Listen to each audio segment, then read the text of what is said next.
Olá, sejam bem-vindos à nossa disciplina de História do Direito Brasileiro, a nossa aula 3, que trata do Brasil Colônia, segunda parte.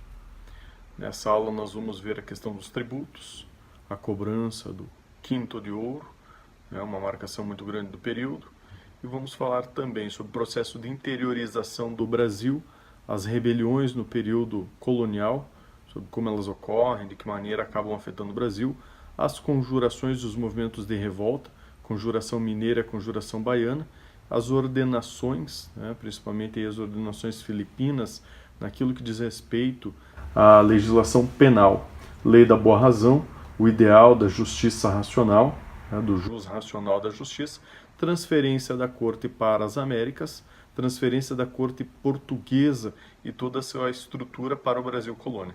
De que maneira isso acaba redefinindo a estrutura do Brasil a partir da transferência da coroa portuguesa. Na nossa linha do tempo, nós temos esse momento como um momento marcante, que é o momento da economia mineradora, onde o Brasil, que antes tinha uma natureza extremamente agrícola, começa a se redefinir a partir de novos valores. O processo de interiorização visa levar o desenvolvimento para todas as regiões do Brasil, claro que motivada pela questão do ouro, mas também com um processo de mudança no cenário de desenvolvimento do próprio Brasil. O processo de interiorização ele está relacionado a algumas circunstâncias. Dentre elas, o desconhecimento temporário do Tratado de Tordesilhas com relação à União Ibérica. Por mais que nós saibamos que o Tratado de Tordesilhas dividiu o nosso território ao meio com relação ao processo de exploração, na prática, o Tratado de Tordesilhas não foi respeitado, uma vez que não se identificou essa divisão de forma pontual do território, os territórios que pertenceriam a Portugal e os territórios que pertenceriam à Espanha. Na prática, a partir da expedição de Martim Afonso, ele foi contornando todo o litoral brasileiro e acabou ignorando o Tratado de Tordesilhas, que no processo de interiorização também foi deixado de lado. Havia um interesse muito grande da coroa e dos colonizadores por metais preciosos, o que serviu como grande motivação para o processo de interiorização do Brasil. Também existia um dos motivos que seria o aprisionamento de índios devido à dificuldade de utilizar apenas mão de obra de escravos africanos, uma vez que o número de escravos africanos ele se demonstrava insuficiente frente às necessidades de mão de obra apresentada pelo Brasil. Também o processo está relacionado ao combate de rebeliões indígenas e à formação de quilombos, uma vez que tanto os indígenas quanto os quilombolas eles se escondiam no interior do Brasil. A expansão pecuária também está relacionada, uma atividade agrária, ligada ao algodão, cacau nativo, baunilha, trigo e uma série de outras atividades que foram desenvolvidas a partir do momento que novas terras passam a ser utilizadas nesse processo de colonização. Quando nós observamos no mapa do Brasil, então o Tratado de Tordesilhas não é respeitado, claro que não existia uma colonização espanhola também no interior do Brasil, mas pela simples natureza do acesso ser pela via marítima, o litoral do Brasil pertencia à coroa portuguesa. E a dificuldade dos espanhóis era em colonizar a parte do interior, visto que, se eles chegassem pelo Oceano Pacífico, iriam se deparar com a Cordilheira dos Andes. Em algumas regiões nós temos aí o deserto do Atacama, o que na prática se demonstra impossível a colonização das terras espanholas sem acesso pelo litoral brasileiro. Dessa forma, os próprios portugueses acabaram se apropriando dessa possibilidade de expansão, uma vez que não encontravam resistência por parte dos possuidores da terra, aqueles que seriam os espanhóis. A Era do Ouro tem um significado bastante grande. Por muitos ela é vista como não um mero ciclo, devido à sua complexidade e à colaboração para o desenvolvimento de uma economia consolidada. O Brasil, no final do século XVII, ele acaba se mostrando como mudanças bastante significativas.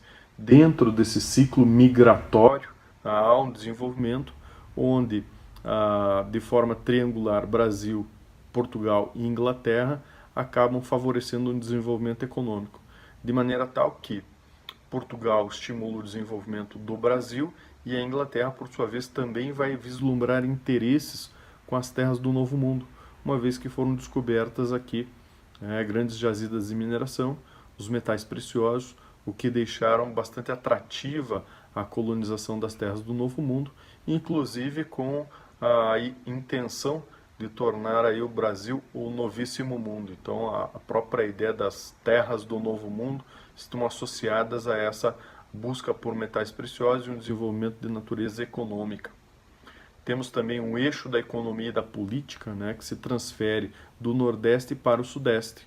Toda transferência para Rio de Janeiro, sendo a capital do Brasil, o Rio de Janeiro está associado a esse processo de desenvolvimento e principalmente o processo da mineração.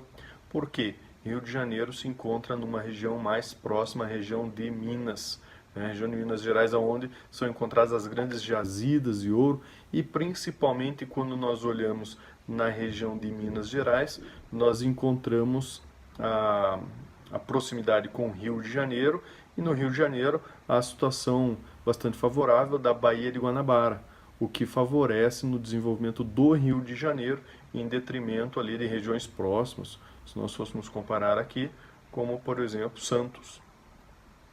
Então essa economia ela se desenvolve de forma bastante significativa e ela muda, as decisões no Brasil mudam da região Nordeste para o desenvolvimento do Sudeste.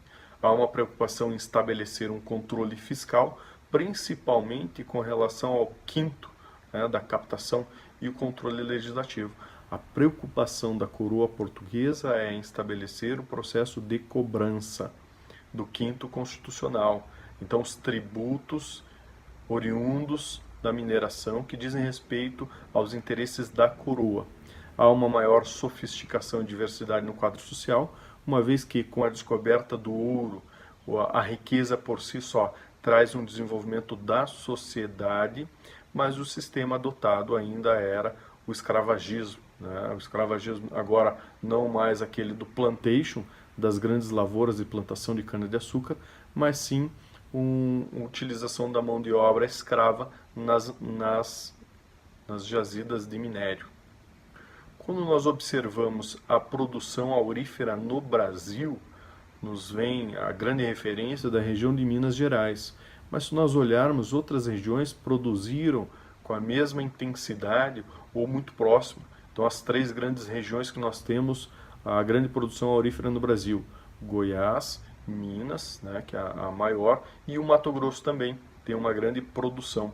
Uma outra coisa interessante quando nós observamos gráficos com relação à produção aurífera no Brasil, a partir de 1735 até 1769, nós temos uma produção no Brasil acima de 10 toneladas de ouro ano. Esse dado reforça de maneira bastante significativa a ideia da produção aurífera sendo responsável pela definição da Era do Ouro. Esse é um dado bem relevante, porque quando a gente fala que não foi um simples período histórico, mas foi uma era bastante significativa, a descoberta desse ouro faz com que outras atividades se tornem atividades secundárias e a mineração se torne uma atividade principal. A economia, com esse desenvolvimento no processo de interiorização, faz com que várias atividades sejam desenvolvidas no Brasil. Então, para nós termos ideia da economia colonial que tínhamos lá no século XVIII, em grande parte associadas a esse processo de interiorização, nós temos a atividade da cana-de-açúcar, continua sendo desenvolvida, ela passa por um processo de diversificação, as atividades desenvolvidas no Brasil, mas a cana-de-açúcar continua sendo realizada. Além disso, o algodão, a produção de algodão de forma bastante significativa. Além do algodão, a pecuária no Brasil, ela se torna cada vez mais relevante. Além da pecuária, ligadas às atividades de extrativismo, nós temos a mineração, madeira, erva mate e o sal. Um dado aqui que eu gostaria de chamar a atenção, que é bastante interessante, a produção de erva mate, que no primeiro momento, lá no século XVIII, ela não vai ocupar o território do Rio Grande, mas ela está concentrada na sua maioria, né, no território do Paraná, Santa Catarina, Mato Grosso do Sul. Por quê? A erva mate inicialmente está associada às culturas indígenas que aqui habitavam. Então a erva diz respeito a essa característica das culturas indígenas. Somente mais tarde é que a erva mate foi levada até o Rio Grande do Sul e aquele desenvolvimento natural que nós conhecemos, o qual a erva está associada a uma construção da cultura gaúcha. Então, em um primeiro momento, a erva está ligada diretamente à cultura paranaense. Uma questão interessante, porque mais tarde o Rio Grande veio reclamar o direito do uso do termo erva mate, afirmando que o termo estava relacionado à sua identidade, à sua cultura. Então a erva mate pertencia ao Rio Grande do Sul. E eles foram reclamar na justiça, uma vez que gostariam que o Paraná e outros estados que utilizassem a erva mate pagassem pelo uso do termo erva mate, porque estaria associada ao tradicionalismo gaúcho. O interessante é que o Rio Grande do Sul perdeu, né, legalmente essa discussão, porque ficou comprovado historicamente que a erva pertenceu antes ao Paraná e o Rio Grande, ao Paraná, Santa Catarina e Mato Grosso, ligada aos grupos indígenas que aqui habitavam, e só posteriormente é que veio se associar ao elemento da cultura gaúcha. Nos aspectos jurídicos, as mudanças nesse período são bastante interessantes, principalmente porque já havíamos começado a refletir sobre que direito era utilizado no Brasil. O direito utilizado no Brasil passa a ter como referência as ordenações filipinas. As ordenações filipinas estavam divididas da seguinte forma: direito administrativo e organização judiciária, direito dos eclesiásticos, reis, fidalgos, estrangeiros, o processo civil, né, o direito civil, direito comercial, direito penal, processo penal, e a Lei da Boa Razão de 1769, decadência da influência do direito romano e eclesiástico no processo de interpretação das normas estatais. Quanto mais a Igreja perdia força no sentido de auxiliar a organização das leis, mais o Estado pensava em leis que pudessem substituir. Então foi o caso, né, de 1769, a Lei da Boa Razão de Pombal, substituindo algumas normativas das ordenações filipinas. Esse período também foi marcado por uma série de guerras e revoltas internas. Nós teríamos como referência a Revolta dos Beckman, né, de 1684, onde nós tínhamos a população maranhense versus os jesuítas e governantes. A população maranhense reivindicava uma participação mais clara na economia, né, não sofrendo por o monopólio dos governantes, então estavam descontentes com relação à atenção direcionada à própria população. A Guerra dos Emboabas, em 1708, os colonos paulistas versus os colonos baianos e portugueses. Os paulistas e baianos estavam preocupados aqui com as terras na região de Minas. Então, enquanto os paulistas se dirigiam para o norte, os baianos se dirigiam para o sul, né, cada um da sua região, e eles estavam reclamando direito de terra, direito de propriedade na região de Minas Gerais. Depois, em 1709, nós temos a famosa Guerra dos Mascates. A Guerra dos Mascates, onde os comerciantes de Recife enfrentavam os fazendeiros de Olinda, porque desejavam o direito de livre comércio, sem o monopólio e interesse do Estado. Se nós lembrarmos aqui uma questão bastante interessante, a coroa, através do pacto colonial, era responsável por fornecer todos os produtos necessários ao desenvolvimento da sociedade. Então, aquilo que os colonos necessitavam, os produtos deveriam ser tributados e autorizados pela coroa. Os mascates, aqueles que vendiam trânsito livre, nem sempre tinham seus produtos tributados, o que fez com que os fazendeiros se revoltassem contra os mascates e obrigando, né, os colonos a comprarem produtos oficiais e os colonos revoltados com os fazendeiros. E uma das mais importantes revoltas nesse período, a revolta de Felipe dos Santos, 1720, que tem como referência os mineiros escravos versus o governo. Aqui começa já uma marca bem interessante que depois vai ficar evidente com o conflito envolvendo Tiradentes mais tarde. Por quê? Felipe dos Santos e outros mineiros haviam se posicionado de forma contrária à tributação de impostos. A tributação de impostos era aqui uma das questões centrais. Todo o ouro que circulava, saía das jazidas e circulava, ele precisava ser carimbado oficialmente. Então, o ouro que era recolhido era encaminhado até as casas de fundição, ele era fundido em barra ou placas menores, dependendo do seu tamanho, e recebia um selo oficial da coroa. Esse ouro com o selo oficial poderia circular livremente no território brasileiro. Se não tivesse o selo oficial, não poderia circular. Então existia aí um controle e fiscalização. O problema é que o ouro, ao ser encaminhado às casas de fundição, ele já era tributado. Então imagine, você recolheu lá 1 quilo de ouro e encaminhou o quilo de ouro às casas de fundição. Ao chegar na casa de fundição com 1 quilo de ouro, é fundido e lhe é entregue uma barra de 800 gramas. Poxa, se eu deixei 1 quilo, eu vou receber 800 gramas? Porque as casas de fundição funcionavam também como casas de tributo. O governo utilizava a ideia das casas de fundição para controlar e tributar o ouro que circulava internamente no Brasil, o que causou uma revolta por parte dos mineradores. E aí você tem a revolta Felipe dos Santos como sendo uma das mais significativas. Eles se posicionaram de forma contrária à tributação, exigindo o direito de circulação livre do ouro. O governo, claro, não volta atrás, mantém a revolta e desfaz o movimento, executando o próprio Felipe dos Santos. Mas começam os conflitos com relação a questões especiais, a questão do ouro. Depois nós temos, então, com relação ao direito de forma significativa, o livro 5º das Ordenações Filipinas. E alguns poderiam se perguntar, poxa, professor, quais são as leis que existem lá no livro 5º das Ordenações Filipinas? Nós poderíamos ver alguns exemplos.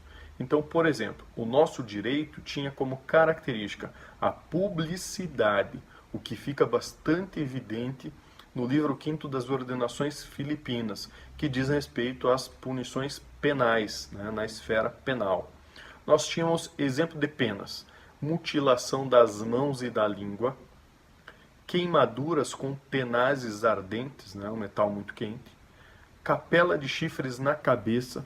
Essa pena era aplicada aos maridos com descendentes traídos por suas mulheres, na qual eram submetidos a andarem com uma grinalda de chifre na cabeça até a segunda ordem do magistrado.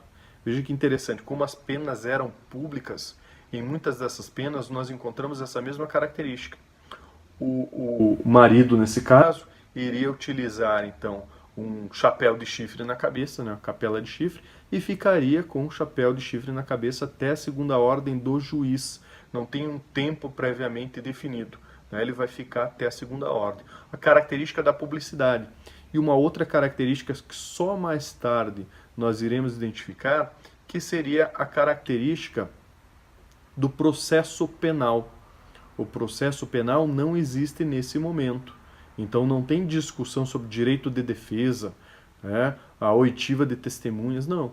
Alguém encaminhou uma denúncia, a autoridade competente, nesse caso o rei ou alguém que estaria julgando em nome do rei, no nosso caso aqui no Brasil, a estrutura do judiciário, que competia a tal ordem, aplicava a pena, então o juiz mandava que se utilizasse a capela de chifre e até segunda ordem. Não tinha como você contra-argumentar ou muito menos recorrer dessa situação. Outra questão interessante, as mulheres adúlteras também eram punidas, mas com a morte. Essa característica é interessante porque a partir do momento que os homens vão ficar sendo punidos publicamente, as mulheres são executadas. Isso também denuncia uma característica machista da nossa estrutura judiciária. Quer dizer, o nosso sistema ainda é bastante machista com relação à sua organização. Outra pena encontrada nas ordenações filipinas, a polaina ou enxavaria vermelha na cabeça. Era uma pena aplicada às alcoviteiras, que por sua vez eram submetidas a usarem uma peça de lã vermelha até a segunda ordem do juiz. Olha que interessante. Todas aquelas que fossem acusadas de fazer fofoca, né? Então a alcoviteira é a fofoqueira, era obrigada a utilizar uma peça de lã vermelha na cabeça para ser identificada. E assim como aquela pena aplicada aos maridos, né, traídos e aqueles que já conheciam a sua situação de traído, como nós diremos hoje, aquele corno manso, né, então ele sabe que está sendo traído, mas nada faz. A mulher, da mesma forma, ela é fofoqueira, então ela seria condenada a utilizar uma peça de lã vermelha na cabeça, mas até a segunda ordem do juiz. Né? Se o juiz entendesse que ela deveria ficar continuamente com essa peça na cabeça, ela continuaria. Outra pena encontrada, confisco como pena principal ou acessória, ou multa, privava os descendentes dos condenados da sua herança. Uma questão interessante, presente nas ordenações filipinas, as penas não eram aplicadas somente para aquele que cometeu o crime, mas elas se estendiam também para as gerações futuras. Então as gerações futuras também são penalizadas, né, com base nos crimes cometidos pelos seus parentes. Né? Olha que interessante. Se você imaginar condenação a partir de gerações futuras como pena, nós poderíamos ter os nossos bens confiscados por um crime que os nossos pais, os nossos avós cometeram, ou mesmo os nossos bisavós, porque a condenação poderia chegar à quarta geração. Então poderia se aplicar uma pena às gerações futuras. Nossos filhos, netos, bisnetos poderiam pagar por um crime que nós tenhamos cometido. A prisão também até a nossa mercê. Era condenação por tempo indeterminado a critério do julgador. Os arruaceiros eram condenados. Então a justiça mandava prender. Vai ficar preso por quanto tempo? Até a segunda ordem do juiz. Então, enquanto o juiz entendesse que deveria ficar preso, ficaria preso. Outras leis que nós identificamos, morte natural, que de natural não tem nada, aonde era o típico enforcamento. A morte natural para sempre. O réu enforcado ficava pendente até cair de podre sobre o solo do patíbulo, mas não era sepultado. Outro exemplo, morte natural cruelmente. O agente era morto, esquartejado, seus restos mortais expostos, seus bens confiscados, atingindo-se a infância decorrente do crime até a sua quarta geração. Morte pelo fogo, até ser feito condenado em pó, para que nunca do seu corpo e sepultura pudesse haver memória. Açoites, com ou sem baraço, né, o baraço aquele, o laço, né, pregão pela cidade ou pela vila. O réu, depois de morto, era levado ao lugar mais público da cidade, aos sítios de maiores povoações, esquartejado, pregado em postes altos, até que o tempo consumisse. Degredo para galés, eram trabalhos forçados, com os condenados acorrentados pelos pés ou aprisionados em embarcações e obrigados a remar. Degredo perpétuo ou temporário, os condenados eram enviados para a África, para a Índia, para o reino ou para fora da vila. Para fora do bispado, quando o julgamento ocorria, né, em Portugal, e eles eram encaminhados para o Brasil. Então nós temos aqui uma questão interessante. As penas, né, se falava ali com relação à naturalidade, a gente já abordou esse assunto, não somos nós que vamos condenar aos nossos olhos o que é natural ou não, mas a pena ela está associada a essa questão de crueldade aos nossos olhos, porque elas acabam nos chocando, né? Elas são completamente diferentes daquilo que nós pensamos. Olha, uma morte natural. E aí nós, quando pensamos morte natural, alguém que sofreu um infarto, algo do gênero. Mas não, a morte natural era um enforcamento. Depois uma outra coisa interessante, para sempre. Né? Ficava pendurado, como nós vemos representado nos filmes, o corpo do condenado nas árvores até cair de podre e ele não era sepultado. Né? A ideia de ser enterrado no Campo Santo ou no nosso cemitério, como nós conhecemos hoje, é a ideia de receber um perdão por parte da igreja. Então é encaminhado, o corpo é encaminhado. Agora, quando nós olhamos, né, ficar pendurado até cair de podre e depois não recolher do solo onde cai, é porque a igreja não recebia. Então o crime ele era grave, inclusive pela condenação da igreja, né? Não só uma condenação do Estado. E as outras penas que também são interessantes, que são aquelas na esfera pública. Então, olha, o açoitamento público, a condenação, aonde você vai ser as partes do corpo, né, após esquartejado, vai se passar pela cidade, pregando nos lugares mais altos, passando nas principais ruas da cidade, para que todos possam vislumbrar. Essas penas medievais estão associadas a uma ideia da mentalidade medieval, aonde o corpo era mau e a alma era boa. Então, se o corpo é mau e a alma era boa, a ideia das penas medievais era fazer com que o corpo sofresse. Pois quanto mais o corpo sofresse, mais a alma iria se purificar. A alma seria naturalmente purificada pelo sofrimento do corpo. Então, como se fosse o autoflagelo, uma característica de purificação. Essas penas, né, das ordenações filipinas foram utilizadas no Brasil para condenar, né, talvez uma das grandes condenações, o Tiradentes, como nós veremos agora. Então, Tiradentes foi condenado com base no livro 5º das ordenações filipinas a uma série de penas que tinham essas características medievais, ao que aos nossos olhos parecem excessivamente cruéis. Mas, na verdade, eles estavam pensando a partir da sua mentalidade.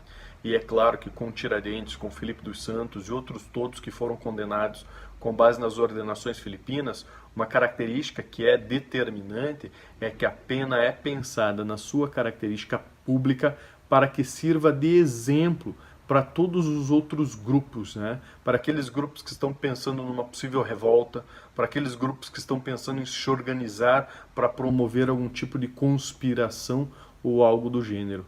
Então a ideia da aplicação da pena era justamente punir publicamente para que sirva de exemplo. Para que todos os outros que estejam pensando, por exemplo, em não pagar tributos, vejam o que acontece com Tiradentes ou Filipe dos Santos. Essa identificação, né, na esfera pública faz com que a sociedade toda pare para prestar atenção no que está acontecendo, de maneira a servir como um processo de educação.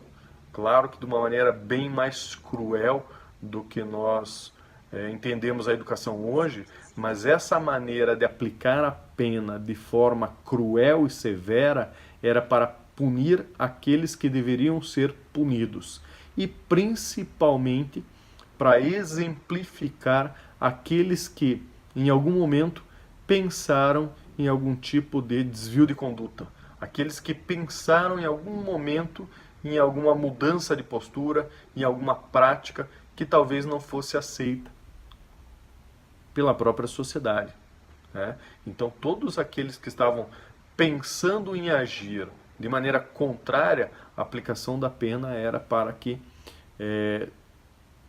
soubessem qual seria o tratamento dado por parte do Estado. E isso não se aplica só àqueles que não queriam pagar os impostos. Nós estamos falando aqui de maneira específica, Tiradentes, Filipe dos Santos, as alcoviteiras. Pô, a pena é pública. Você usar um lenço na cabeça para que todo mundo saiba que você é fofoqueira. Na Europa era muito comum utilizar uma letra vermelha bordada na roupa. Até tem um filme que retrata bem essa cena, que é a letra escarlate, para saber quem eram as adúlteras. Então utilizavam lá a letra A. A publicidade está associada ao nosso direito e as ordenações filipinas dão maior visibilidade a essa questão da aplicação da pena numa esfera pública. Vamos verificar o caso do Tiradentes e de que maneira Tiradentes foi condenado? Foi condenado à pena de morte natural para sempre, acumulada com açoites, com embaraço, pregão pela cidade e confisco de bens como pena acessória. Segue o trecho da sua condenação. Abre aspas. Portanto, condenam o réu Joaquim José da Silva Xavier, por alcunha Tiradentes, alferes da tropa paga da capitania de Minas, a que, com embaraço e pregão, seja conduzido pelas ruas públicas ao lugar de forca e nele morra por morte natural para sempre. E que depois de morto lhe seja cortada a cabeça e levada à Vila Rica, onde em lugar mais público nela será pregada em um posto alto, que o tempo consumirá e seu corpo será dividido em 4 quartos e pregados em postes, pelo caminho de Minas, no sítio de Varginha e das Cebolas, onde o réu teve as suas infames práticas, e os mais nos sítios de maiores povoações, até que o tempo também os consuma. Declaram o réu infame. Seus filhos e netos, tendo-os os bens, aplicam para o fisco e a Câmara Real, e a casa que vivia em Vila Rica será arrasada e salgada, para que nunca mais no chão se edifique, e não sendo própria, será avaliada e paga seu dono pelos bens confiscados. Ao mesmo tempo, no chão se levantará um padrão para que se conserve em memória a infâmia desse abominável réu. Poxa, fica evidente a questão da aplicação cruel aos nossos olhos, dada ao Tiradentes, mas principalmente a característica da publicidade. Fala, olha, ele ficará esquartejado, com os membros pendurados até que o tempo consuma, para que todos consigam ver que, olha, o que o Tiradentes fez demais? O Tiradentes foi um dos inconfidentes mineiros, mas foi aquele que foi condenado. Então, uma questão interessante para analisarmos a própria estrutura do nosso judiciário. Os outros que haviam sido condenados com o Tiradentes tiveram recurso para encaminhar os seus processos até a casa de suplicação e tiveram o perdão concedido pela coroa. Tiradentes, por sua vez, não. Tiradentes não tinha recurso. Tiradentes foi interrogado por 2 vezes, havia negado todas as acusações e numa terceira vez acaba confessando. Claro que aí fica evidente uma característica: tortura. A tortura sendo uma característica da nossa estrutura jurídica ou estrutura de Estado presente em vários momentos, e o que vai ser repudiada a partir do momento que nós repensarmos a nossa estrutura jurídica e principalmente um direito penal. O direito penal vai tentar excluir das nossas práticas a questão da tortura, porque sabemos nos bastidores que Tiradentes assume a prática por ter sido torturado e ele acaba assumindo ser o grande inconfidente responsável por todas as práticas, quando na verdade outras pessoas que haviam estudado fora na Europa foram de certa forma contaminadas pelo ideal da Revolução Industrial e ao voltarem para o Brasil questionavam a questão dos tributos pagos à coroa e não investidos na sociedade. Poxa, nós pagamos uma série de tributos, mas nós não vemos aonde está esse dinheiro. O dinheiro não está na sociedade, não está investido na sociedade, o que causa uma revolta dos próprios brasileiros. Então Tiradentes acaba entrando como um gaiato nesse momento histórico. Outros movimentos de revolta: Conjuração Baiana e a Conjuração dos Alfaiates. Então nós temos a estratificação social lá de Salvador no século XVIII, aonde se entende que, devido a essas questões de natureza étnica, nós teríamos os índios, os cristãos, os negros, os portugueses, e essa mistura foi entendida como não benéfica à sociedade. Então, olha, a ideia por parte de uma influência dos próprios ingleses era separar questões de natureza racial, o que levou a um descontentamento com relação à organização do próprio Estado.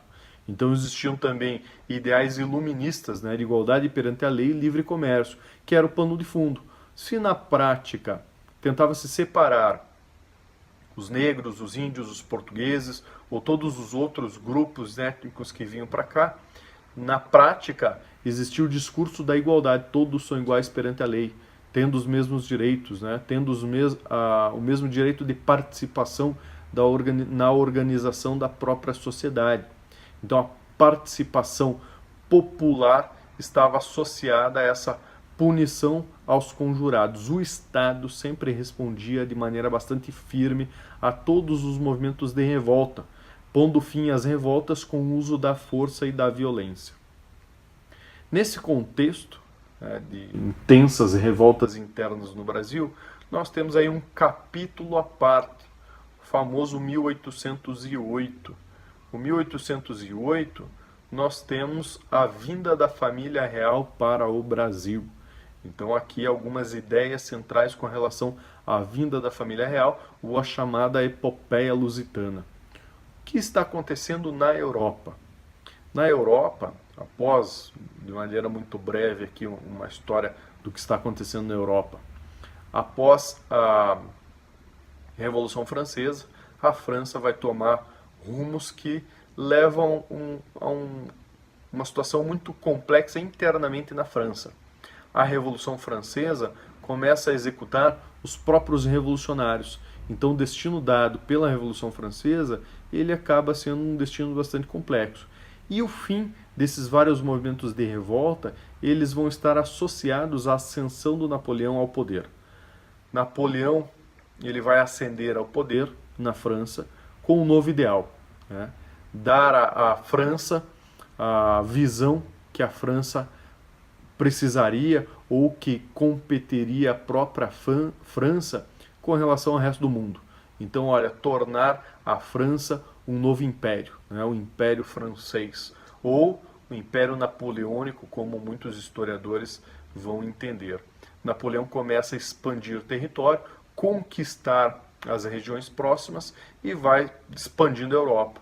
Uma medida adotada foi o bloqueio continental. Nenhuma nação europeia poderia estabelecer relações comerciais com um país que estivesse fora da Europa. Ora, que país que está lá na Europa, fora do continente? A Inglaterra. A Inglaterra foi a principal impactada com o bloqueio continental.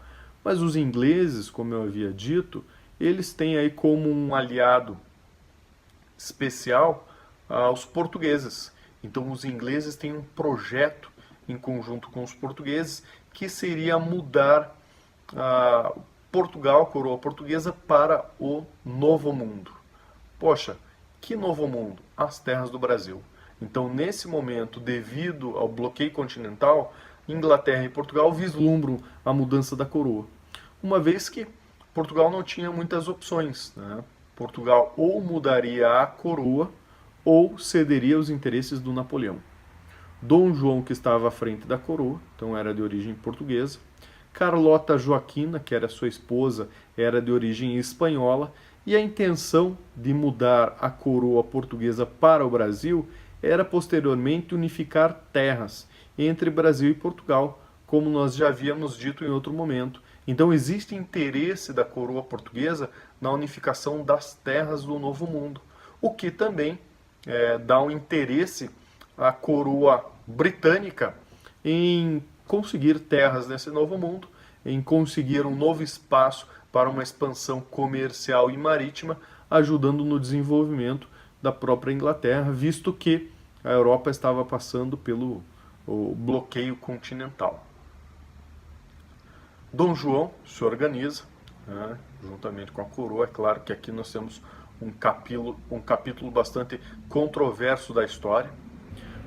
Se nós pegamos aqui a referência à história portuguesa, poxa, Dom João se organizou de maneira intencional e mudou a coroa. Aqueles que vão fazer uma crítica à versão portuguesa vão colocar que Dom João veio para o Brasil com a coroa toda às pressas em um momento de fuga. Então, fugindo de Napoleão, ele vem para o Brasil. Claro que, independente de uma narrativa ou outra, nós temos a mudança da coroa para o Brasil e principalmente a mudança da história do Brasil. O Brasil passa a mudar de forma significativa com a vinda da coroa para o Brasil. Por quê? Nós tínhamos lá, né, o fator, então, bloqueio continental na Europa, coroa portuguesa vem para o Brasil e a primeira medida adotada, a abertura dos portos, ou chamado fim do Pacto Colonial. Vamos lembrar? O Pacto Colonial estabelecia que todos os produtos de origem portuguesa seriam encaminhados de Portugal para o Brasil após a tributação, e todos os produtos de origem brasileira seriam enviados para Portugal para tributação. Poxa, o Pacto Colonial era uma via de mão dupla. Os produtos do Brasil vão para Portugal e os de Portugal vêm para o Brasil. Mas dessa forma, Portugal tributava tanto os que iam quanto os que vinham. Se a coroa agora está aqui, não existe mais sentido manter o Pacto Colonial, porque nós não vamos consumir apenas produtos vindos de Portugal.